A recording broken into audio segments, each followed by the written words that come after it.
آمنوا اتقوا الله وقوم أعمالكم ويغفر لكم ذنوبكم ومن يطع الله ورسوله فقد فاز فوزا عظيما أما بعد فإن أصدق الحديث كتاب الله وخير الهدي هدي محمد صلى الله عليه وسلم وشر الأمور محدثاتها وكل محدثة بدعة وكل بدعة ضلالة وكل ضلالة في النار أيها الناس اتقوا الله فإن الله عز وجل أمركم أن تتحلوا بالتقوى والرسول صلى الله عليه وسلم كان يأمرنا أن نتقي الله عز وجل والتقوى وصية الله للأولين والآخرين সম্মানিত মুসলিয়ান ইকরাম আমি আমার নিজেকে আপনাদেরকে আল্লাহর তাকওয়া অবলম্বন করার অনুরোধ জানাচ্ছি যে এই তাকওয়া অবলম্বন করলে আমরা যাবতীয় ফিতনা থেকে বাঁচতে পারবো। জগৎ ফিতনায় ভরে গেছে, এই ফিতনা থেকে বাঁচতে হলে অবশ্যই আল্লাহর তাকওয়া ছাড়া কোনো পথ নেই। চোখ খুললেই ফিতনা পরীক্ষা, ইমানের পরীক্ষা চলছে। ঘর থেকে বের হলে ইমানের পরীক্ষা চলে, কাজের জায়গাতে ইমানের পরীক্ষা চলে, রাতে ঘুমানোর চলে ইমানের পরীক্ষা চলে, ঘরে বাইরে সর্বত্র আজ ইমানের পরীক্ষা চলছে। আপনার ফিতনাতে আপনি পড়ে যাচ্ছেন। রাসূলুল্লাহ সাল্লাল্লাহু আলাইহি ওয়াসাল্লাম একটা হাদিস আপনাদেরকে স্মরণ করে দিচ্ছি। আবু হুরায়রা রাদিয়াল্লাহু আনহু বলেন, রাসূলুল্লাহ সাল্লাল্লাহু আলাইহি ওয়াসাল্লাম বলেছেন, বাদুরু বিল আমালি সালিহাতি, ভালো নেক কাজ করা তোমরা দ্রুত করো, ফিতানান, ওই ফিতনা আসার আগে, কাতাতাইল লাইলিল মুযলিম, অন্ধকার রাতের টুকরোর মতো হয়ে যখন আসবে সেটার মতো হওয়া, সেটার মতো অবস্থানে তোমাদেরকে পতিত হতে হবে। অর্থাৎ অন্ধকার রাত্রে যেভাবে চোর বাটখাররা ঘুরে বেড়ায়, এমন একটা ফিতনা আসবে যে ফিতনাতে আপনি নিজেকে সম্বরণ করতে পারবেন না, কখনো ফিতনায় পড়ে যাবেন।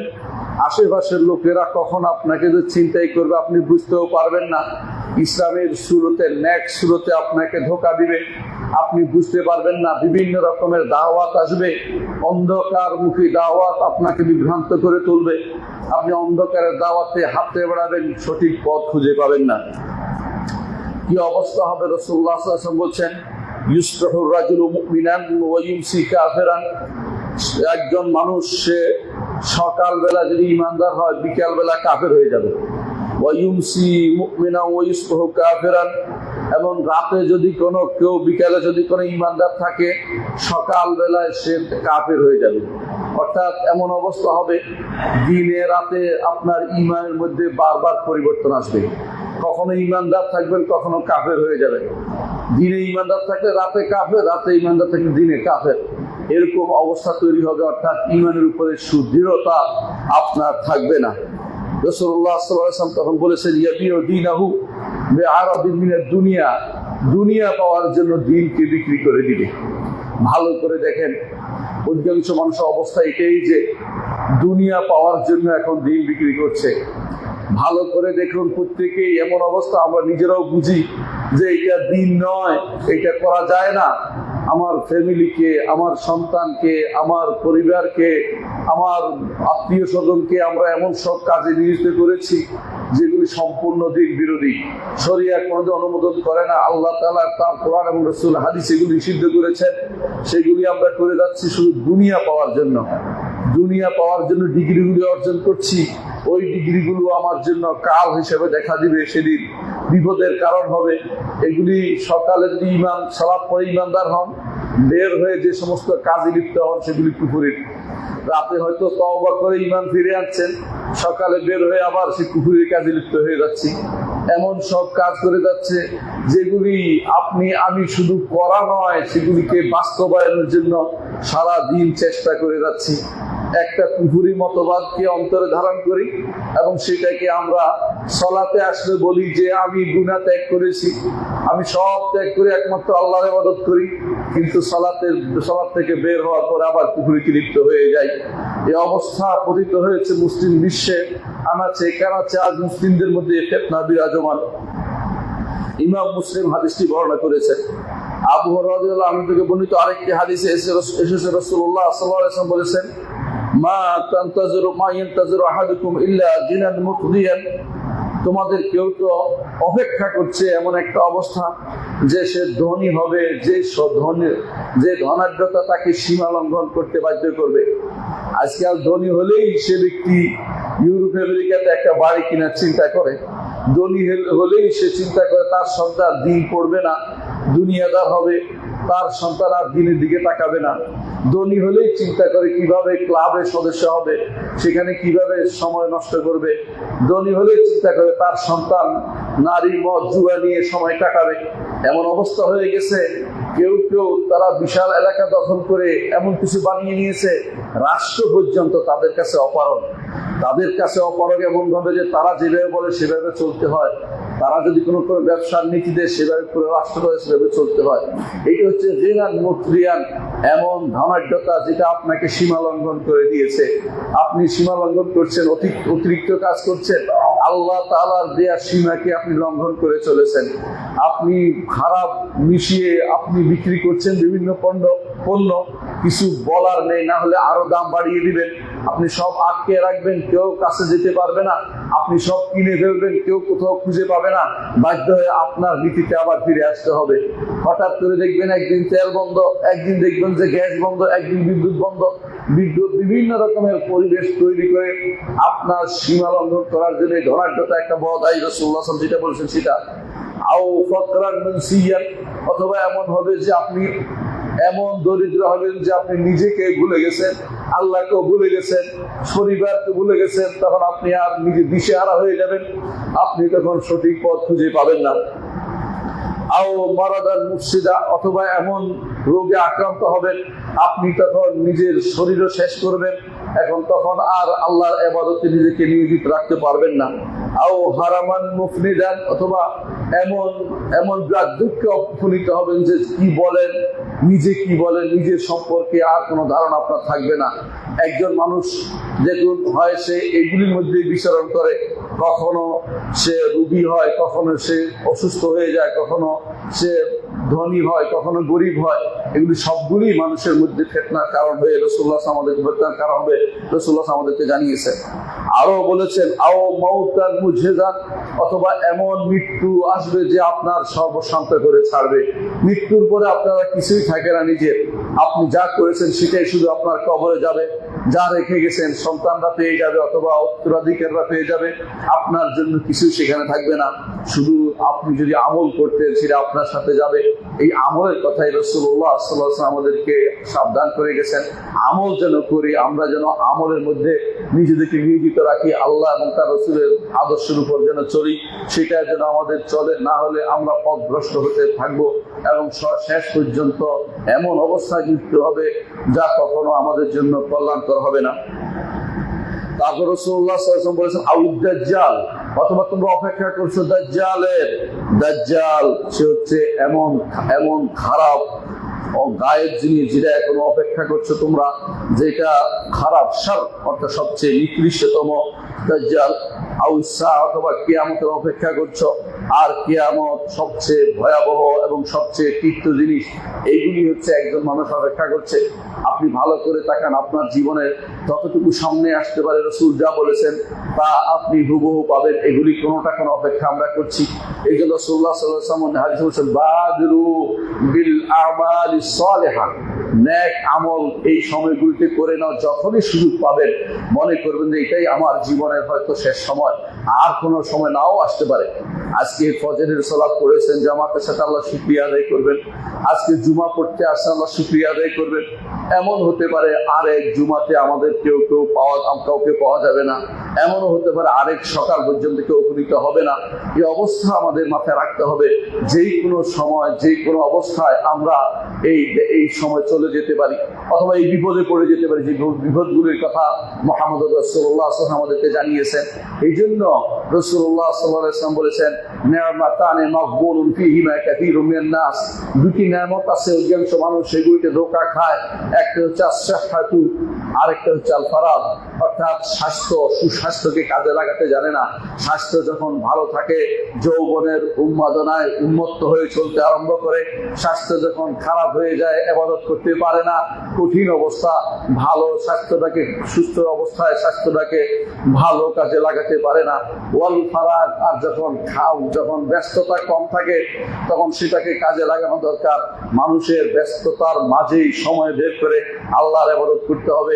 যখন আপনি বলবেন আমি ব্যস্ত আছি, এই ব্যস্ত মানুষের আসলে ব্যস্ততা দেখালে কোনো কাজ হবে না। কোনো কাজ যদি করতে হয় ব্যস্ত মানুষ সে করতে পারে, সে মনে করে আমি আরো ব্যস্ত হয়ে যাব, যেটুকু সময় পাই এটুকু আমি আল্লাহর দ্বীনের জন্য কাজ করে যাই, যেটুকু সময় পাই এটুকু আল্লাহকে খুশি করার জন্য কাজ করে যাই। 2 মিনিট 2 সেকেন্ড যদি পাই ইস্তেগফার করি, আল্লাহর কাছে তওবা ইস্তেগফার হতে পারে আমার এই তওবার মাধ্যমে আমার জীবন শেষ হবে, কিন্তু সময়টাকে কাজে লাগাতে হবে, যেটা রাসূলুল্লাহ সাল্লাল্লাহু আলাইহি ওয়াসাল্লাম আমাদেরকে বলেছেন। সম্মানিত মুসলিয়ান কিরাম, কিয়ামতের কিছু আলামত রয়েছে। আজকে কিয়ামতের আলামতের গুলির মধ্যে একটি আলামত নিয়ে আলোচনা করব। কিয়ামতের আলামতের ব্যাপারে আমার নবী মুহাম্মদুর রাসূলুল্লাহ সাল্লাল্লাহু আলাইহি ওয়াসাল্লাম তিনি বলতে একটু দ্বিধা করেননি, কারণ তিনি তো এমন এক নবী যিনি আমাদেরকে খুব ভালোবাসতেন এবং উম্মতের জন্য কোনটা কল্যাণকর সেটা না বলে তিনি দুনিয়া থেকে যাননি, কোনটা অকল্যাণকর তা থেকে সাবধান না করে দুনিয়া থেকে তিনি যাননি। তিনি আমাদেরকে এত বেশি ভালোবাসতেন যে আল্লাহ তাআলা কোরআনে কারিমে তার প্রশংসা করে বলেছেন, লাকাদ জাআকুম রাসূলুম মিন আনফুসিকুম আজিজুন আলাইহি মা আনিতুম হারিসুন আলাইকুম বিল মুমিনিনা রাউফুর রাহিম। তিনি আপনার কোনো ক্ষতি হবে তা সাবধান করে দিয়েছেন আগে থেকেই। এমনকি কেউ যদি কুফরিতে মারা যায়, মুহাম্মদ রাসূলুল্লাহ সাল্লাল্লাহু আলাইহি ওয়াসাল্লাম কষ্ট পেতেন তার সময়, আল্লাহ বারবার কোরআনে কারিমে সাবধান করে দিয়েছেন রাসূলকে, কেন আপনি এত পেরেশান হচ্ছেন? লাআল্লাকা বা'উন নাফসাকা আল্লা ইয়াকুনু মুমিনিন, তারা ঈমানদার হয়নি বলে আপনি কি নিজেকে ধ্বংস করে দিবেন? ওয়া মা আলাইকা ইল্লাল বালাগুল মুবিন, আপনি তো শুধু স্পষ্ট পৌঁছে দেয়াই আপনার জন্য যথেষ্ট। কিন্তু আল্লাহ তাআলা নবী আমাদের জন্য খুবই দরদী ছিলেন বলে সবই বর্ণনা করে গেছেন। কিয়ামতের আগে যে সমস্ত জিনিস হবে তার মধ্যে ভয়াবহ একটি জিনিস হচ্ছে দাজ্জালের ফিতনা। দাজ্জালের ফিতনা সম্পর্কে কিছু বিষয় নিয়ে আজকে আলোকপাত করব। রাসূলুল্লাহ সাল্লাল্লাহু আলাইহি ওয়াসাল্লাম বলেছেন, ইয়া আইয়ুহান নাস ইন্নাহা লাম তাকুন ফিতনাতুন আলা ওয়াজহিল আরদি মুনযু দার আল্লাহু যুররিয়াত আদম আই আ'যামা মিন ফিতনাতিদ দাজ্জাল। রাসূলুল্লাহ সাল্লাল্লাহু আলাইহি ওয়াসাল্লাম বলেছেন, হে মানুষেরা, আল্লাহ তাআলা জমিনের বুকে আদম এবং জমিনের বুকে আদম সন্তানদের সৃষ্টি করার পর থেকে এত বড় ফিতনা আসে নাই যে ফিতনাটা দাজ্জালের হবে। অর্থাৎ দাজ্জালের ফিতনা হচ্ছে সবচেয়ে বড় ফিতনা, যেটা আপনি কল্পনা করতে পারেন না। এখনকার ফিতনা তো দৃশ্যমান না, সেটা তখন দৃশ্যমান হবে। দৃশ্যমান নয়, শুধু আপনার বিবেককে ছেয়ে যাবে, আপনি বিবেক পর্যন্ত আপনার শূন্য হয়ে যাবে, আপনি বুঝতে পারবেন না কোনটা জরুরি। আজকের ফিতনা দেখেন, দুনিয়ার শুধু সামান্য টাকার লোভে ঈমান হারাচ্ছি। সাহাবায়ে কেরাম রাদিয়াল্লাহু আলাইহিম আজমাইন, তাদের হাড়িতে আগুন চলতো না, কিন্তু ঈমান তাদের মজবুত ছিল। ঈমান মজবুত থাকার কারণে তারা দিন বিক্রি করে দুনিয়া অর্জন করতো না। আজ দিন বিক্রি করে মানুষ দুনিয়া অর্জন করছে। অনেককে পাবেন যারা খুশি করার জন্য কাউকে আল্লাহর দ্বীনের ভিন্ন ব্যাখ্যা দিচ্ছে, শরীয়তের ভিন্ন ব্যাখ্যা দিচ্ছে, যেই ব্যাখ্যা কোরআন সুন্নাহ নাই, নিজে ইচ্ছা করে ব্যাখ্যা তৈরি করছে যাতে মানুষকে খুশি করতে পারে। এটা দুনিয়া বিক্রি, দিন বিক্রি করে দুনিয়া অর্জন ছাড়া কিছুই নয়। রাসূলুল্লাহ সাল্লাল্লাহু আলাইহি ওয়াসাল্লাম এর চেয়ে যেই ফিতনাটার বড় যেটা বলছেন সেটা হচ্ছে স্পষ্ট সামনে এসে পড়বে, আপনার তখন কিছুই করা থাকবে না। এটা হচ্ছে দাজ্জালের ফিতনা। রাসূলুল্লাহ সাল্লাল্লাহু আলাইহি ওয়াসাল্লাম বলেছেন, ওয়া আন্নাল্লাহ আযজা ওয়া জাল্লা লাম ইয়াবাস নাবিয়্যান ইল্লা হাদ্দারা উম্মাতাহু দাজ্জাল, এমন কোন নবী পাঠাননি যিনি তার উম্মতকে দাজ্জালের ফিতনা সম্পর্কে সাবধান করেননি।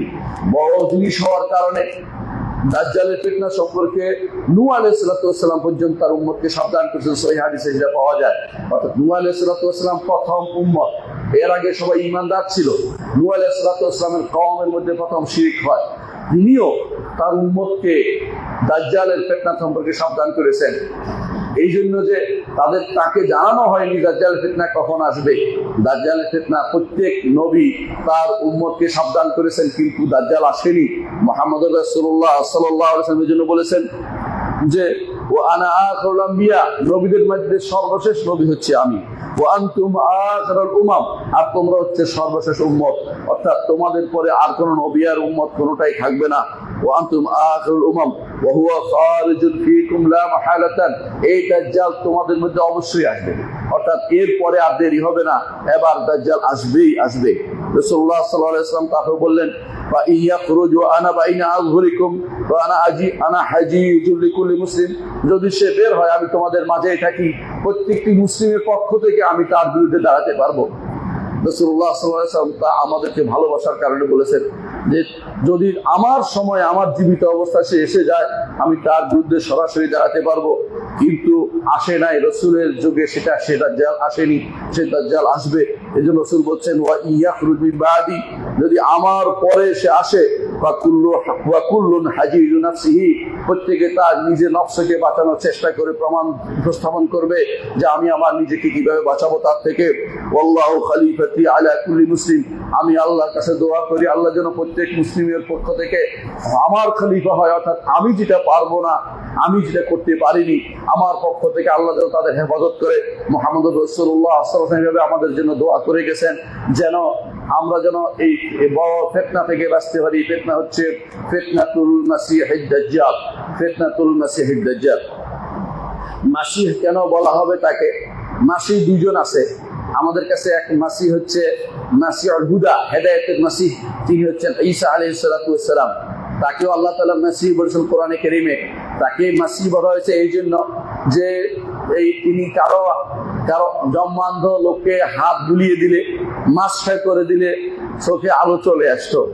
এবং কি বলা হয় তাকে? এই জন্য মাসিহ তাকে বলা হয়েছে যে তিনি কোনো মানুষকে যদি কোনো মানুষের যদি কোনো হেদায়েতের জন্য তাকে কিছু হাত বুলিয়ে দিতেন বা কোনো সমস্যা হইতো, রোগ আক্রান্ত হইতো, কারো রোগ ছিল, ধরেন কুষ্ঠ রোগ ছিল, সেটাও ভালো হয়ে যেত, এটা তার ভালো, এই জন্য তাকে মাসিহ বলা হয়তো, কারণ মাসে করতেন। আরেক মাসিহ কেউ বলছে এটা যে তিনি যখন জন্ম নিয়েছেন তখন তাকে তেল দিয়ে তাকে মসে করা হয়েছিল, জন্য মাসিহ বলা হয়েছে। যে কারণে হোক তিনিও মাসিহ, হেদায়েতের মাসিহ। আর কেন দলার পথভ্রষ্টতার মাসিহ হচ্ছে এই দাজ্জাল। কেন সে তাকে পথভ্রষ্ট মাসিহ বলা হচ্ছে? তার ডান চোখ বিশুদ্ধ মতে তার এক চোখ কানা থাকবে, আরেক চোখ গোড়া থাকবে, অন্ধ থাকবে, একটা চোখ তার বন্ধ থাকবে, আরেক চোখটা তার দেখতে আয়না বাকুন তোয়াফিয়া, পচা আঙ্গুরের মতো থাকবে, অর্থাৎ তার নিজেরই কিছু সমস্যা থাকবে, চেহারার সমস্যা থাকবে, সেটা দেখতে এরকম। চোখ থাকবে তার চোখে, দুই চোখে তার সমস্যা, এক চোখ ভালো এরকম না, এক চোখ পুরো অন্ধ বন্ধ, আরেক চোখ তার থাকবে পচা আঙ্গুরের মতো দেখতে, সেরকম অবস্থা তার হবে। এই জন্য যেহেতু তার চোখের উপরে মসে করা হয়েছে, এই জন্য তার নাম হচ্ছে মাসিহ। এটাও কেউ কেউ বলেছেন। আরেক বর্ণনা এসেছে তিনি কেউ কেউ বলেছেন মাসিহ এই জন্য বলা হয়েছে, ইবনে হাজার রাহমাতুল্লাহ আলাইহি বলেন, কারণ 40 দিনে পৃথিবী সে প্রদক্ষিণ করে যাবে। আর সাধারণত মাসিহ বলা হয় যারা জমিনে মাপ দেয় তাদেরকে মাসহ বলা হয় আরবিতে, অর্থাৎ তারা জমিন প্রদক্ষিণ করে বেড়াবে, পুরো জমি 40 দিনে, প্রতি পৃথিবীকে 40 দিনে সে ঘুরে বেড়াবে, এই জন্য তার নাম মাসিহ। কেউ বলেছেন মাসিহ নয়, এটা মাসিহ, কারণ তাকে তো মাসে করা হয়েছে, দেখতে তাকে বিদ্যুটে টাইপের, জন্য তার নাম মাসিহ না হইয়া মাসিহ বলা হবে, খা দিয়ে বলা হবে, এটাও কারো কারো মত। সুতরাং বোঝা গেল যে মাসিহুদ দাজ্জাল এই অবস্থা উপনীত আসবে যে অবস্থা আপনাদের কাছে আমি বর্ণনা করেছি। তার মাসিহ যেমন বলা হবে, তার আরেকটা হচ্ছে দাজ্জাল। দাজ্জাল শব্দের অর্থ হচ্ছে মহাপ্রতারক, মহাপ্রতারক, কারণ সে প্রতারণা করবে, শুধু ঠকাবে। কারণ বড় প্রতারণা হচ্ছে নিজেকে সে রব দাবি করবে, সে জগতের রব দাবি করবে, এমন সব কর্মকাণ্ড দিয়ে মানুষকে বিভ্রান্ত করবে যা শুধু প্রতারকরাই করে থাকে। আর দাজ্জালের আরেক অর্থ হচ্ছে মিথ্যাবাদী, সে মিথ্যাও বলবে, সে যা বলবে তার উল্টো আসলে বাস্তবে ঘটবে, কিন্তু আপনার চোখে মনে হবে সত্য বলেছে, আসলে সে সত্য বলবে না, সে শুধু মিথ্যাই বলবে। বিভিন্ন কারণে এই ফিতনা এমন হবে যে দাজ্জালের ফিতনা যে আপনার বিবেক নষ্ট হয়ে যাবে, আপনার অন্তর উড়ে যাবে, আপনি সঠিক পথ থেকে বিচ্যুত হয়ে যাবেন। এই জন্য রাসূলুল্লাহ সাল্লাল্লাহু আলাইহি ওয়াসাল্লাম আমাদেরকে সাবধান করে বলেছেন যে প্রত্যেক নবী তার কওমকে সাবধান করেছে দাজ্জালের ব্যাপারে, ভয়াবহতার কারণে। যদিও তাদের মধ্যে আসে নাই, তোমাদের মধ্যে আসবে। তবে আমি তোমাদেরকে একটা কথা বলে যাচ্ছি, যা প্রত্যেক নবী তার কওমকে বলেনি, তা হচ্ছে যে সে হবে গোরা, অর্থাৎ তার হবে কানা, কারণ তোমাদের রব তো কানা নন, তোমাদের রবের দু চোখ আছে, আমাদের রবের দু চোখ আছে, কিন্তু আমাদের রব আমাদের মতো চোখ বিশিষ্ট নয়, এটা যেন আবার মনে না করেন। আমাদের রবের দু চোখ আছে, কিন্তু দাজ্জাল চোখ কানা হবে। সুতরাং কেউ যদি বলে, কেউ যদি তোমাদেরকে ধোঁকা না দিতে পারে যে তোমাদের, সে যেন তোমাদের ধোঁকা না দিতে পারে রব বলে, কারণ সে তো নিজের চোখে ঠিক করতে পারে না, কিভাবে রব হইতে পারে। আল্লাহ তাআলা আমাদেরকে সেভাবে তার নবীর মাধ্যমে এইভাবে সাবধান করে দিয়েছেন, যাতে করে আমরা নবীর হাদিস যদি শুনি, নবীর আদর্শ যদি মেনে চলি, দেখতে পাবেন যে দাজ্জাল আমাদেরকে ধোঁকা দিতে পারছে না। কিন্তু বেশিরভাগ সময় মানুষ নবীর আদর্শ পড়ে না, হাদিস পড়ে না, দুনিয়ার সমস্ত বিদ্যা অধ্যয়ন করে কিন্তু হাদিস অধ্যয়ন করে না। বিশ্বাস করুন, জীবনে পরীক্ষা করে দেখেছি, যত বেশি আপনি হাদিস পড়বেন তত বেশি হেদায়েতের পথে থাকবেন। আরবি শিখতে চান, হাদিস দিয়ে পাবেন। আপনি হেদায়েতের পথে চলতে চান, হাদিসের মধ্যে পাবেন। আপনি সঠিক পথের ফিতনা থেকে বাঁচতে চান, হাদিসের মধ্যে দিক নির্দেশনা পাবেন। যেই কোনো কাজে ইমানদার যদি কোনো খুঁজতে থাকে, শব্দ বিভিন্ন রকমের দেখবেন হাদিসের মধ্যে যে শব্দগুলি আসছে সেগুলি আপনার জীবনের পাথেয় হয়ে থাকবে। এই জন্য বেশি বেশি করে মুহাম্মদ রাসূলুল্লাহ সাল্লাল্লাহু আলাইহি ওয়াসাল্লাম আদর্শকে অনুসরণ করলে আপনি দাজ্জালের ফিতনা থেকে বাঁচতে পারবেন। দাজ্জাল কি কি করবে যা দিয়ে আমাদেরকে ধোঁকা দিবে?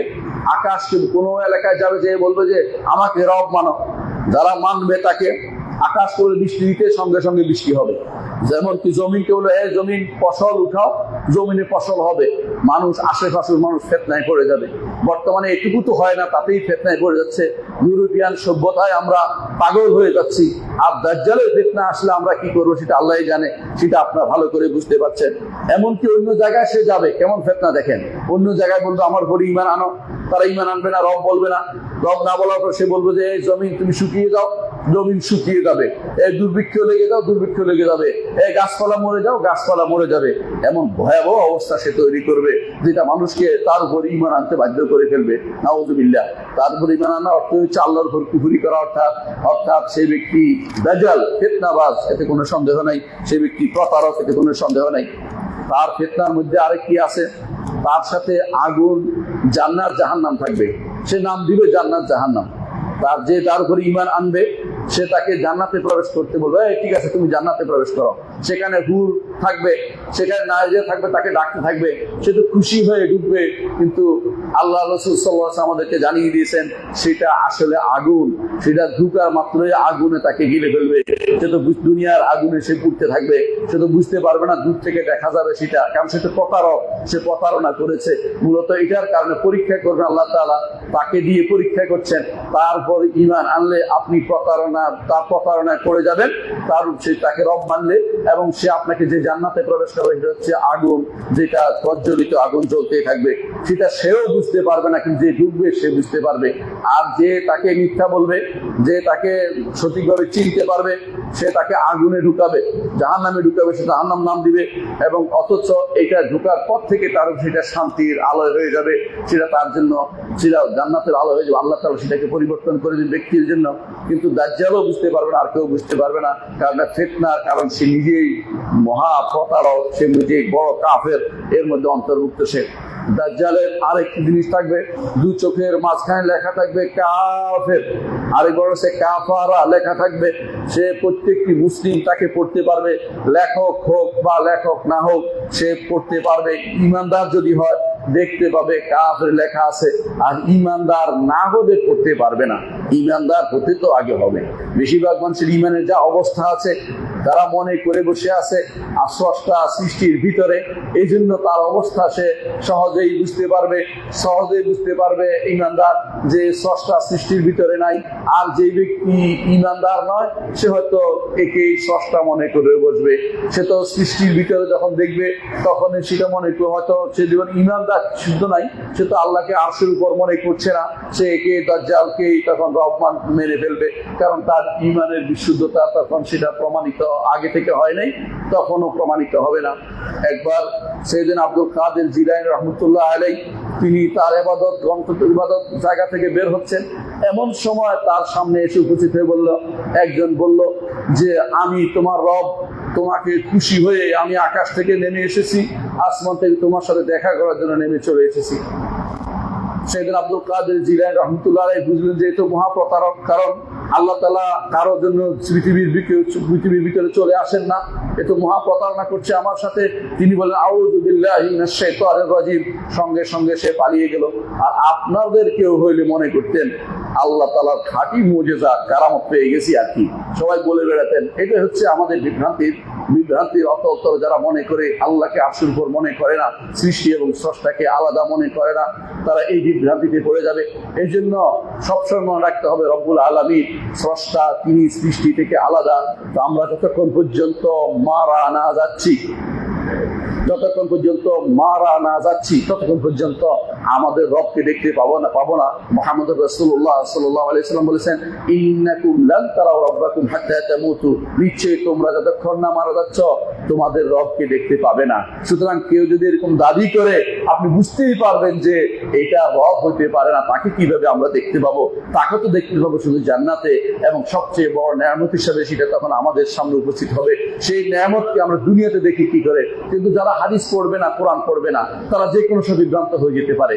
দুনিয়ার ফিতনায় যারা পড়ে আছে, বড় বড় ডিগ্রি নিয়ে বসে আছে, বড় বড় পদ নিয়ে বসে আছে, বিশাল বিশাল লোকেরা তাদের পিছনে হেঁটে চলেছে, বিশাল বিশাল টক শো জাল শো করে বেড়াচ্ছে, এরা অধিকাংশই ফিতনায় পড়ে যাবে। কারণ তারা তো আল্লাহ সম্পর্কে সঠিক ধারণা রাখেনি। আল্লাহ তাআলা কোরআনে কারীমে যেটা বলেছেন সেটা তারা পড়েনি। আল্লাহ তাআলা বলছেন, মা কদারুল্লাহ হাক্কা কদরিহি ওয়াল আরদু জামিআন কবদাতুহু ইয়াওমাল কিয়ামা ওয়াস সামাওয়াতু মাতউইয়াতুন বিয়ামিনিহি সুবহানাহু ওয়া তাআলা আম্মা ইউশরিকুন। তারা আল্লাহকে সঠিক আন্দাজ করতে পারেনি, আল্লাহ সম্পর্কে সঠিক সম্মান দিতে জানেনি।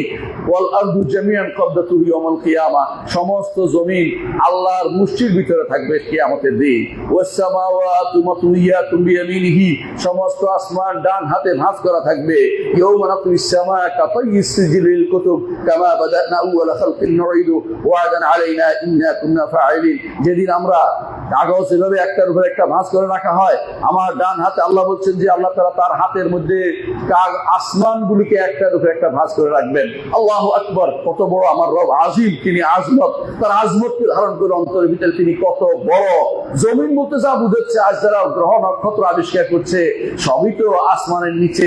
এইগুলি সব যদি কোনো আল্লাহর মুষ্টির ভিতরে থাকে, আর আসমানগুলি যদি আল্লাহর ডান হাতে ভাঁজ করা থাকে, আমার রব্বুল আলামিন কত বড় তাকে আপনি কল্পনা করতে পারছেন? তিনি কিভাবে দাজ্জালের মতো, ফিতনাবাজের মতো এসে আপনাকে বলতে পারেন যে আমি তোমাদের রব? কিভাবে বলতে পারেন? আপনি কিভাবে ঈমান আনবেন? যদি আপনি কোরআন এবং সুন্নাহকে আঁকড়ে ধরে পড়েন, আপনার হেদায়েত থাকবে, আপনি কি কোনোদিন রব হিসেবে মানবেন না। কিন্তু সমস্যা হচ্ছে আল্লাহ সম্পর্কে সঠিক ধারণা, আল্লাহর জাত সম্পর্কে, সত্তা সম্পর্কে সঠিক বিশ্বাস, ঈমান আমাদের আজ আসছে না। আমরা সেই ঈমানের উপর থাকতে পারছি না। অধিকাংশ মানুষ সেটার উপরে ঈমান রাখে, আল্লাহকে যত্রতত্র মনে করছে, আল্লাহকে তারা যে কোনো সৃষ্টির মতো মনে করছে, তারা আল্লাহকে তার মতো যেভাবে কোরআন শুনে আসছে সেরকম তারা ঈমান তাদের রাখে না। এই জন্য বিপদে পড়ে যেতে হবে। দাজ্জাল এমন অবস্থা হবে, জমিনের বুকে চলতেই থাকবে, সে এত দ্রুত চলবে। তার উদাহরণ দিয়েছে রাসূলুল্লাহ সাল্লাল্লাহু আলাইহি ওয়াসাল্লাম, কালকাইছে ইজা আদবারাতুর রিহ, যখন মেঘকে যেমন বাতাস দাঁড়িয়ে বেড়ায়, দাজ্জাল সেভাবে মেঘের মতো করে আকাশে, সেভাবে সে আকাশে যে মেঘ চলে, জমিনের বুকে সেইভাবে হেঁটে চলবে। অর্থাৎ জগৎটাকে সে কয়েকদিনের মধ্যে পুরা তার করায়ত্ত করে ফেলবে, পুরো পৃথিবীটাকে সে তার অধীনস্থ করে ফেলবে। ইমাম মুসলিম হাদিসটি বর্ণনা করেছেন। এমনকি এই জমিনের মধ্যে সে 40 দিন থাকবে।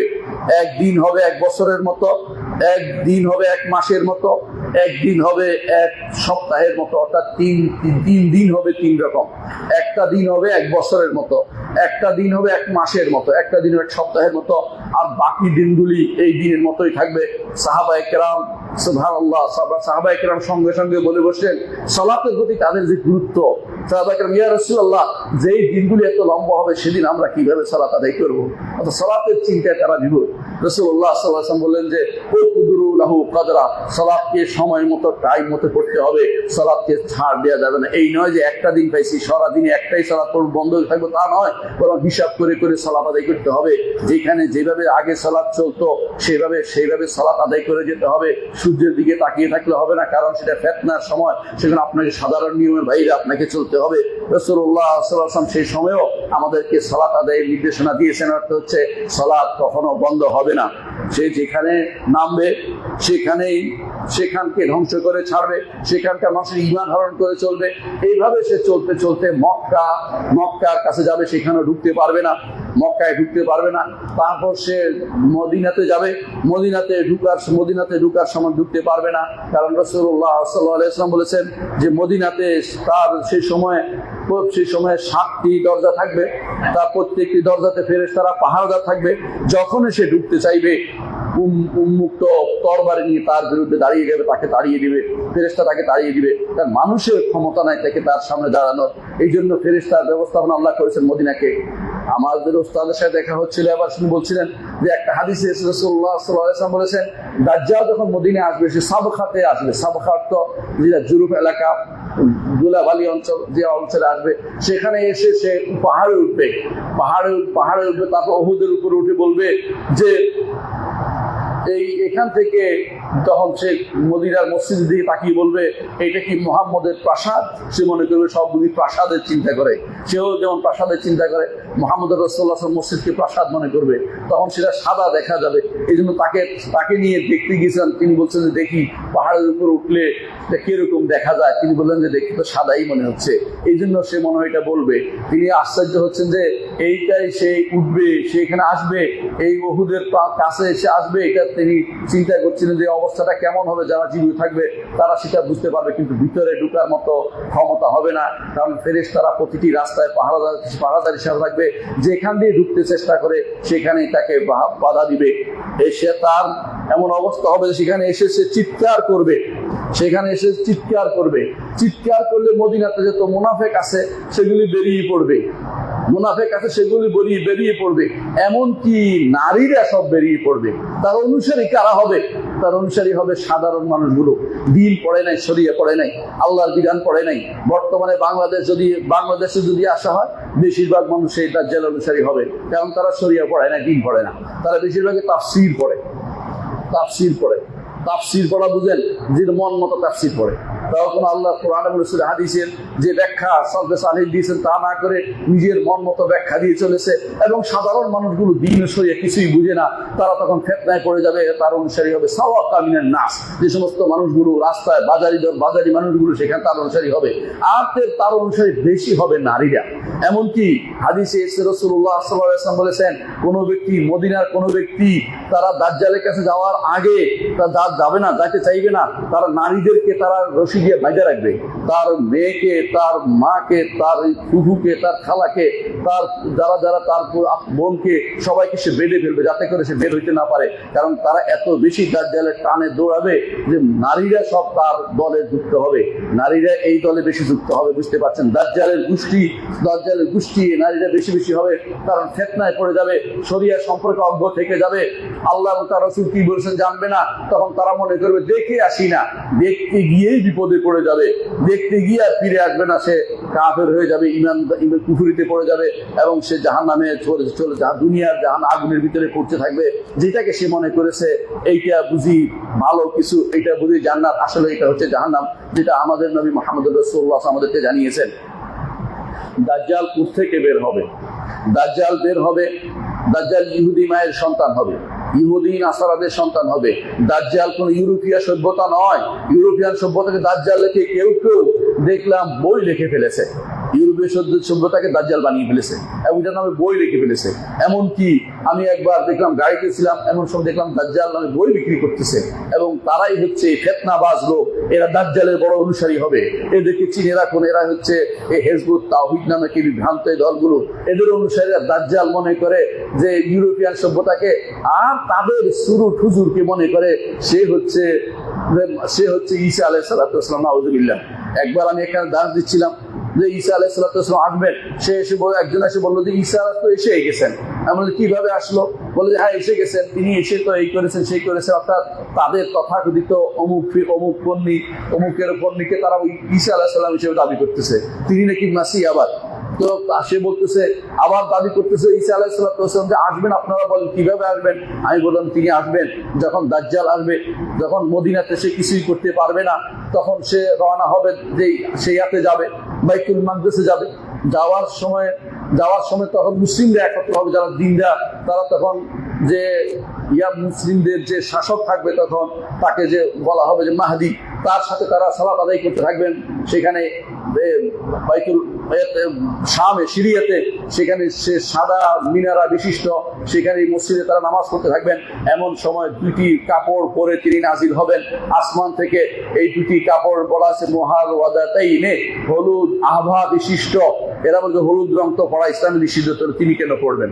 মানে ফেসানোর জন্য কথা বলছে, অর্থাৎ সে যেন আসবেন না এটা বোঝার জন্য। আমি বললাম যে হলুদ আল্লাহ রসুল বলেছেন যেটা নিষিদ্ধ, এটা দুনিয়ার ব্যাপার। আর রাসূলুল্লাহ সাল্লাল্লাহু আলাইহি ওয়াসাল্লাম তিনি বলেছেন হলুদ রং যেটা পুরোপুরি হলুদ, এটা মোহার ওয়াদাতাইনে, হলুদের মতো পূর্ণ হলুদ না, হলুদ রং বিশিষ্ট যেটা নিয়ে তিনি আসবেন, হালকা হলুদ যেটা নিয়ে আসবেন তিনি, এইটা নিয়ে। আর হলুদ সরাসরি নিষিদ্ধ না, নিষিদ্ধ হচ্ছে এটা সম্পর্কিত হচ্ছে যে রংটা সাধারণত এই বিয়ারা পরে বৌদ্ধরা পরে সেটা নিষিদ্ধ। সুতরাং আপনি এটা কোথায় পেলেন? তিনি বলছেন না এইটা আসবে না, ঈসা তো চলে এসেছেন। ঈসা চলে আসার দাবি কারা করে? ঈসা চলে আসার দাবি করে দুইটা গোষ্ঠী। একটা হচ্ছে কাদিয়ানীরা। কাদিয়ানীরা মনে করে যে কাদিয়ানী ঈসা, কাদিয়ানী মাহাদিও, কাদিয়ানী ঈসা মাহাদি সব। এমনকি কাদিয়ানী কখনো সে আরো অন্যান্য জিনিসও দাবি করেছে, কৃষ্ণ দাবি করেছে কাদিয়ানী নিজেকে। ঠিক অনুরূপ ভাবে এরা যারা এই যে তাদেরকে আপনাদের দেশে হিজবুত তাওহীদ বলে, হিজবুত তাওহীদের অনুসারীরা, তারাও মনে করে যে তাদের যে প্রধান উপদেষ্টা, প্রধান যে তাদের প্রতিষ্ঠাকারী, সে পন্নী, সেও ঈসা আলাইহিস সালাম বলে দাবি করছে, সেই নাকি মেহেদী নাওয়াদি দাবি করতেছে। এরকম ফিতনার কোনো সীমা নেই, ফিতনার ভিতরে পড়ে আছি আমরা। এগুলি কোনোটাই দাজ্জাল নয়। আমি এটা বলার জন্য এত লম্বা কথা বললাম। দাজ্জাল হচ্ছে এগুলি দাজ্জাল মিনাদ দাজ্জাল, এগুলি যারা আছে এই বাইকার কর্মী সহ এরা দাজ্জাল মিনাদ দাজ্জাল। অনেক দাজ্জালের মধ্যে একটি দাজ্জাল। মুহাম্মদ রাসূলুল্লাহ সাল্লাল্লাহু আলাইহি ওয়াসাল্লাম বলেছেন যে কিয়ামতের আগে 30টা দাজ্জাল আসবে, 30-এর ঊর্ধ্বে দাজ্জাল আসবে। এর মধ্যে এটাও একটি, এগুলি একটি দাজ্জাল। নিঃসন্দেহে এগুলি দাজ্জাল। এগুলি যতগুলি ফিতনা আছে এগুলি ফিতনার অন্তর্ভুক্ত। কিন্তু মূল দাজ্জাল, বড় দাজ্জাল বের যখন হবে, সে ইহুদি মায়ের সন্তান হবে এবং সে বের হবে খোরাসান থেকে। আর খোরাসান হচ্ছে বর্তমান ইরান থেকে শুরু করে আফগানিস্তানের কিছু অংশ নিয়ে বিশাল এলাকা, জায়গা খোরাসান বলা হতো তখনকার সময়। পুরো এলাকা তখন খোরাসান বলা হতো, মাওয়ারার নাহারও বলা হতো। অর্থাৎ নদীর ওপারে, এই নদীর ওপারে সাইহর নদীর ওপারে যে এলাকা, পুরো এলাকাটাকে তখন খোরাসান বলা হতো। সেখান থেকে বের হবে এবং সেখানে স্পষ্ট করে বলা হয়েছে রাসূলুল্লাহ হাদিসে যে সে ইস্পাহান জায়গা থেকে আবার বের হবে। সেখান থেকে ইস্পাহান থেকে 70,000 ইহুদি, যাদের মাথার উপরে থাকবে থালার মতো জিনিস, তাইলাসান, যেটা মানুষের সব পরে সেটা থাকবে। এখনো অনেকে দেখবে মাথার উপর যেটা পরে থাকে তালার মতো, সেইটা পরে থাকবে। এরা তার অনুসারী হবে, এরা এখন দেখবেন কালো পোশাক পরে মাথার উপরে সেরকম পরে ইহুদিরা চলাফেরা করে, এরা তার অনুসারী হবে। এটা রাসূলুল্লাহ আমাদেরকে জানিয়েছেন। এবং তাদের এই অবস্থা হবে, তাদেরকে দেখতে মনে হবে কালমা জামিল মুতরাকা, অর্থাৎ এমন ঢাল যে ঢালকে পিটানো হয়েছে, অর্থাৎ চারটা ধরনের লোকরা তাদের অনুসারী হবে। কেউ কেউ বলছেন তারা হচ্ছে চীনা গোষ্ঠী অথবা এই জাতীয় গোষ্ঠী, তার অনুসারী সবচেয়ে বেশি হবে। তার অনুসারীদের মধ্যে যারা সবচেয়ে বেশি ভয়াবহ অনুসারী করবে, তারাও তার দাজ্জালের মতো কাজ করবে। অর্থাৎ মানুষকে তারা বিভ্রান্ত করবে। দাজ্জালের ধ্বংস কিভাবে হবে?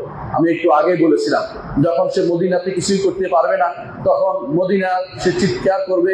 তখন এক লোক এসে বলবে, মদিনা থেকে একটি লোক বের হবে, সে এসে বলবে যে আমি সাক্ষ্য দিচ্ছি যে তুমি হচ্ছ দাজ্জাল, যার কথা আমাদের নবী আমাদেরকে জানিয়েছেন, তুমি সেই দাজ্জাল। সে বলবে যে আচ্ছা, তোমার বাবা মাকে আমি যদি জীবিত করি তাহলে কি তুমি ঈমান আনবে কিনা? বলছি আগে জীবিত করে দেখো। সে কি করবে? শয়তান দুইটাকে বলবে, বাপ মার সাথে শয়তানা দুইটাকে, বাপ মার সাথে বলবে যে বাবা এইলো আল্লাহ, এইলো রব, তুমি মেনে নাও। সে বলবে যে আমি আরো দৃঢ় হইলাম যে তুমি বড় শয়তান দাজ্জাল, কারণ আমাদের নবী আগে বলে দিয়েছে তুমি এই কাজটি করবে। তারপর সে তাকে হত্যা করতে চাইবে, হত্যা করতে পারবে না। এবং সে বলবে, তখন সে লোকটি বলবে, যে মদিনার লোকটি বলবে যে আমি এখন সুদৃঢ় ভাই বলছি, তুমি আমাকে হত্যা করতে সমর্থ হবে না, আর কাউকে তুমি হত্যা করতে সমর্থ হবে না, এবং আমাদের মতো ইমানদারকে আর হত্যা করতে পারবে না। এ কথা শোনা পরে সে রওনা হবে, সে সেখানে আর কিছুই করতে পারবে, অর্থাৎ মদিনা তার মিশন বিফল হয়ে যাবে। অর্থাৎ তখন সে মনে করবে যে এখন সে বাইতুল মাকদিসে যাবে। যাওয়ার পথেই ঈসা আলাইহিস সালাম তখন নাজিল হবেন আসমান থেকে 2 ফেরেশতার কাঁধে ভর দিয়ে তিনি নাজিল হবেন। সেখানে নাজিল হওয়ার পর সেখান থেকে তিনি যখন নামবেন, নিচে দেখবেন যে জামাত একামত হয়ে গেছে, সালাতের একামত হয়ে গেছে। এই সময় তিনি সবাই যিনি ইমাম থাকবেন তিনি বলবেন যে আপনি সালাত আদায় করুন। তিনি বলছেন না, এই সালাত আপনার জন্য একামত দেওয়া হয়েছে, আপনি সালাত আদায় করুন, আপনার পিছনে আমি সালাত আদায় করবো। এইভাবে একজন নবী, একজন এই উম্মতের একজন মানুষের পিছনে, একজন সাধারণ ব্যক্তির পিছনে সালাত আদায় করবেন, যাতে করে আল্লাহ তাআলা এই উম্মতকে সম্মানিত করেন নবীকে তার পিছনে সালাত আদায় করানোর মাধ্যমে। তবে তিনি নবুয়তের দরজা তার বন্ধ হবে, নবী হিসেবে থাকবেন, কিন্তু তিনি শরীয়ত হিসেবে মুহাম্মদ রাসূলুল্লাহ সাল্লাল্লাহু আলাইহি ওয়াসাল্লামের শরীয়ত অনুসরণ করবেন। কোনো মাযহাব নয়, যারা দাবি করে অমুক মাযহাবের মিথ্যাবাদী, কোনো মাযহাবের বিষয়কে অনুসরণ করবেন না, কোরআন এবং সুন্নাহ মোতাবেক তিনি পরিচালনা করবেন। এটাই ইমানদারের বিশ্বাস। এর বাইরে অতিরিক্ত বিশ্বাস করার বৈধতা নেই, নিজের পক্ষ থেকে বানিয়ে বানিয়ে কথা বলার বৈধতা নেই।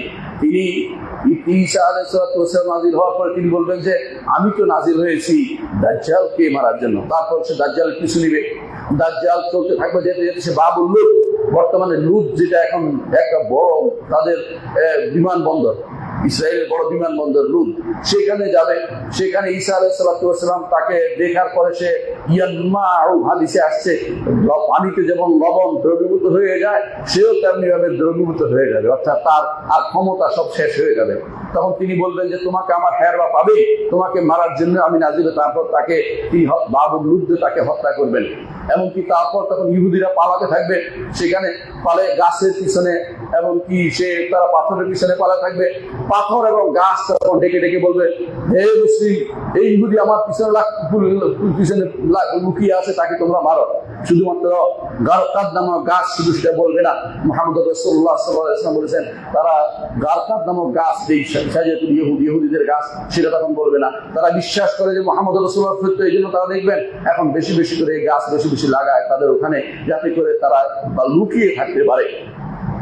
এইভাবে মুহাম্মদ রাসূলুল্লাহ আমাদেরকে জানিয়েছেন ঈসা আলাইহিস সালাম তখন সেখানে যাবেন, অর্থাৎ বাইতুল মাকদিসে যাবেন। বাইতুল মাকদিসে আমাদের পরবর্তী রাজধানী নির্ধারিত হবে, সেখান থেকে তিনি জগৎ পরিচালনা করবেন। তারপর পরবর্তী ঘটনা সেখানে আসবে, অর্থাৎ তারপরে ইয়াজুজ মাজুজ আসবে। ঈসা আলাইহিস সালাম জীবদ্দশায় সেটা হবে। ঈসা আলাইহিস সালাম কোথায় মারা যাবেন নির্ধারণ করা জরুরি না। কেউ কেউ যদি বলেন মদিনাতে মারা যাবে, জায়গা খালি আছে, ওখানে কিছু এই জাতীয় কথা বলার কোনো দরকার নেই, এরপরে কোনো আমাদের কাছে দলিল নেই। কোথায় মারা যাবেন সেটা আমরা জানি না, অবশ্যই তিনি মরবেন। মানুষ যেহেতু তিনি মরবেন, কোনো মানুষই মৃত্যু ছাড়া থাকবে না। কুল্লু নাফসিন যায়িকাতুল মাউত, প্রত্যেকটি মানুষকে মৃত্যুর স্বাদ বক্ষণ করতে হবে। এটাই আল্লাহ তাআলা কোরআনে কারীমে আমাদেরকে জানিয়ে দিয়েছেন। কিভাবে দাজ্জালের ফিতনা থেকে বাঁচতে পারবেন? দাজ্জালের ফিতনা থেকে বাঁচার জন্য 1 নম্বর কাজ হবে কোরআনে কারীম এবং রাসূলুল্লাহ সাল্লাল্লাহু আলাইহি ওয়াসাল্লামের সুন্নাহকে আঁকড়ে ধরতে হবে। নিজের পরিবারের প্রত্যেকেই আমরা এই কাজটি করতে পারলে দায়িত্বশীলরা তাদের জায়গাতে বসে কোরআন এবং সুন্নাহকে আঁকড়ে ধরবেন। বিশেষ করে আল্লাহর নাম এবং গুণ সম্পর্কে জানবেন। যে ব্যক্তি আল্লাহর নাম এবং গুণ জানবে, তাকে দাজ্জাল তাকে ধোঁকা দিতে পারবে না। কারণ আল্লাহর নাম এবং কোরআনে যা বলা হয়েছে দাজ্জালের সাথে কোনোটাই মিলবে না। তখন সে তার উপর ঈমান আনবে না। তখন বুঝবে যে দাজ্জাল খায় পান করে, দাজ্জাল গোরা এক চোখ নাই, সে আমাদের রব হইতে পারে না। দাজ্জাল পৃথিবীতে বিচরণ করে বেড়াচ্ছে, সে আমাদের রব হয় কি করে? দাজ্জাল চলাফেরা করতেছে পৃথিবীর বুকে, সে আমাদের রব হয় কি করে? এই জাতীয় বিশ্বাসগুলো তার মধ্যে আসবে। সে স্পষ্ট বুঝতে পারবে দাজ্জাল আমাদের রব নয়, দাজ্জাল আমাদের রব নয়। কিন্তু যে ব্যক্তি কোরআন সুন্নাহ জানবে না, সে কিছু ব্যতিক্রম দেখলেই তাকে বিশাল কিছু ভগবান মনে করে বসে থাকবে, অর্থাৎ তার পিছনে অনুসরণ করে চলবে। তারা তাকে বিশাল কিছু মনে করে তার প্রতি তার সমস্ত আবেদন নিবেদন ব্যক্ত করতে আরম্ভ করবে। কিছু পাওয়ার জন্য ঈমান শেষ করে দিবে। নারীরা যেভাবে কিছু পাওয়ার জন্য কবরের কাছে ঈমান শেষ করে দেয়, তেমনি ভাবে দাজ্জালকে দেখলে পাগল হয়ে তার পিছনে সবাই ছুটে চলবে। কারণ তারা মনে করবে এখন তো পেলাম, এখন পাওয়া দ্বারাই আমার যথেষ্ট ইত্যাদি মনে করবে। আখিরাতের চিন্তা তাদের মন থেকে উঠে যাবে। দ্বিতীয় কাজ হবে দাজ্জালের ফিতনা থেকে আল্লাহর কাছে আশ্রয় চাওয়া। মুহাম্মদ রাসূলুল্লাহ সাল্লাল্লাহু আলাইহি ওয়াসাল্লাম আমাদেরকে শিখিয়েছেন দাজ্জালের ফিতনা থেকে আশ্রয় চাইতে। এই জন্য শেখুল আলবানী রাহমাতুল্লাহ আলাইহি এটা ওয়াজিব মনে করেন তিনি, যে অথবা ওয়াজিব না হলে অবশ্যই সেটা সুন্নাহ, যে রাসূলুল্লাহ সাল্লাল্লাহু আলাইহি ওয়াসাল্লাম শেষ বৈঠকে এই দোয়াগুলি করেছেন এবং আমাদের করতে বলেছেন। আল্লাহুম্মা ইন্নী আউযু বিকা মিন আযাবিল কবর ওয়া ফিতনাতিন নার ওয়া ফিতনাতিল মাসিহিদ দাজ্জাল ওয়া মিন ফিতনাতিল মাহইয়া ওয়াল মামাত ওয়া মিন ফিতনাতিল মাসিহিদ দাজ্জাল। রাসূল যেভাবে বলেছেন সেভাবে এই 4টি জিনিস থেকে আল্লাহর কাছে আশ্রয় চাইতে পারবে। একটা হচ্ছে মাসিহ দাজ্জাল, তা থেকে আল্লাহর কাছে আশ্রয় চাইতে আল্লাহ যেন তার সাথে সাক্ষাতের ব্যবস্থা না করে, সেই ফিতনা থেকে আল্লাহ আমাদেরকে বাঁচিয়ে দেন। যদি আসেও আপনি বেঁচে যেতে পারবেন এই দোয়ার মাধ্যমে ইনশাআল্লাহ। তৃতীয় যে কাজটি করবেন, দাজ্জালের নাম শুনলে পালাতে আরম্ভ করবেন। দাজ্জালের নাম শুনলে পালাতে আরম্ভ করবেন, অর্থাৎ দাজ্জালের নাম শুনলে যেখানে পাবেন সেখানে ঢুকাবেন। কোনো কোনো বার আছে পাহাড়ে লুকিয়ে থাকবে, মানুষ পাহাড়ের উপর উঠে যাবে যাতে করে সমতল ভূমিতে তার ফিতনা চলে গেলে তারপর তারা নামতে পারে, কিন্তু কখনো কোনোভাবেই যেন দাজ্জালের সামনে উপস্থিত হওয়ার চিন্তা না করে। কিন্তু আমাদের সমস্যা হচ্ছে আমরা তো দেখতে যাই, দেখেই বিপদে পড়ে গেল। আজ তাই হয়, বেশিরভাগ মানুষই বলে একবার দেখি না। আপনি বিশ্বাস করেন, যে খেলা দেখার জন্য কয়েকদিন আগে আপনারা পাগলের মতো বন্ধ বসে আছিলেন, একটু দেখি না কি হচ্ছে, এটাই তো আপনাকে বিপদে ফেলে গিয়েছে। একটু দেখার যে আপনার আবেগ, একটু দেখার যে আপনার যে ইচ্ছা, এটাই আপনাকে শেষ পর্যন্ত বিপদে ফেলে দেবে। দাজ্জালের ফিতনা নাম শুনলে পালাতে হবে আপনাকে। সবচেয়ে পালানোর বড় জায়গা হচ্ছে মদিনাতে অবস্থান করবেন, মক্কাতে অবস্থান করতে পারেন তখনকার সময়, অর্থাৎ তখন মক্কা মদিনা হবে আপনার জন্য শ্রেষ্ঠ জায়গা, অথবা সিরিয়া হবে আপনার জন্য শ্রেষ্ঠ জায়গা, অথবা বাইতুল মাকদিস যদি আপনার উন্মুক্ত থাকে তখন সেখানে ভালো জায়গা। অন্য জায়গাতে সে তার ফিতনার ভিতরে আপনাকে ফেলে দিবে, অথবা যদি সমতল ভূমিতে আপনাকে ফিতনায় ফেলে দিবে তখন গর্তে অথবা পাহাড়ে কোথাও লুকিয়ে থাকা ছাড়া কোনো উপায় থাকবে না। অর্থাৎ আপনাকে দাজ্জালের ফিতনা থেকে যে কোনো মূল্যে দূরে থাকতে হবে। রাসূলুল্লাহ সাল্লাল্লাহু আলাইহি ওয়াসাল্লাম বলেছেন, মান সামি'a বিদ-দাজ্জাল ফালিয়ানআহু, কেউ দাজ্জালের কথা শুনে তার থেকে যেন দূরে সরে যায়। ওয়াল্লাহি, আল্লাহর শপথ করে বলছি, ওয়া ইন্না রাজুলা লা ইয়াতিহি ওয়া ইয়াহসাবু আন্নাহু মুমিন, একজন মানুষ মনে করবে আমি কত বড় পাক্কা ঈমানদার, আমি তার সামনে গিয়ে কিছু একটা বলে আসবো, তাকে এই করবো সেই করবো, ধরাশায়ী করে ফেলবো। রাসূল বললেন যে তার সে মনে করবে সে ঈমানদার, কিন্তু সেখানে গিয়ে তার অবস্থা দেখে সঙ্গে সঙ্গে নিজে ফিতনায় পড়ে যাবে এবং সে কাফের হয়ে যাবে। কারণ সে তার অন্তরের মধ্যে এমন সব ফিতনা ঢুকিয়ে দিবে যে ফিতনার সামনে আর টিকে থাকতে পারবে না। প্রিয় ভাইয়েরা, আজই আমরা দেখতে পাই এই যে হাদিস অস্বীকারীরা এবং এই সমস্ত এই আপনাদের এই নিকৃষ্টতম মানুষগুলো, যারা ফেসবুক তাওহীদের অনুসরণ করে চলে, এরা নিকৃষ্ট চেয়ে নিকৃষ্ট, এর কিছুই নাই, না আলেম না জালেম, কিছুই নেই। এরা কিছুই বুঝে না, ঠিক মতো ঠিক কোরআন ঠিক মতো করতে পারে না, এরা ও হাদিস সম্পর্কে জ্ঞানও রাখে না, এরা কিছু মানেও না, শরীয়ত সম্পর্কে দিন তাদের মধ্যে নাই, দিনের ফিকহ তাদের মধ্যে নাই। এই মানুষগুলোর সন্দেহ পতিত হয়েছে। আবার আপনারা তাদের সাথে দেখা করতে গেলে সন্দেহ পতিত হন। আমি তো মাঝে মধ্যে দেখি তাদের যে বিশাল অনুষ্ঠান হয়, সে অনুষ্ঠানে আমি যদি দেখি হাজার হাজার মানুষ উপস্থিত, কোথেকে আসে এরা সামান্য ফিতনায় পড়ে গেছে, সামান্য কথা শুনে। আর দাজ্জালের ফিতনায় যদি আপনি যে কেউ সামনে পড়ে, অবশ্যই ফিতনায় পড়ে যাবে, কোনো সন্দেহ নেই। এই জন্য যখনই তার কথা শুনবেন, ঈমানদার দায়িত্ব হবে তার থেকে দূরে সরে যাওয়া। না, আমি তার কাছে সামনেও যাবো না, তার কাছেও যাবো না। তার কথা শুনলে যে কোনো সময় আপনার বিপদ হতে পারে। এই জন্য সালফে সালেহীন যখন বেদাতীরা কোনো কথা বলতো তখন কানের মধ্যে আঙুল দিয়ে রাখতেন, তার কথা যে আমার কানে না ঢুকে। এখন তাই হচ্ছে, অনেকে আছে শুনতে গেলে কয়দিন করে বিপদে পড়ে যায়। অনেকে এই সমস্ত খারাপ দলের কাছে যায়, তাদের কাছে বসে, বিভিন্ন ইসলামিক দল নিয়ে যাদের কাছে, ওদের কাছে কয়দিন থেকে চলতে একসময় তাদের ভালো লেগে যায় যে এটা তো ভালোই করছে, খারাপ কি।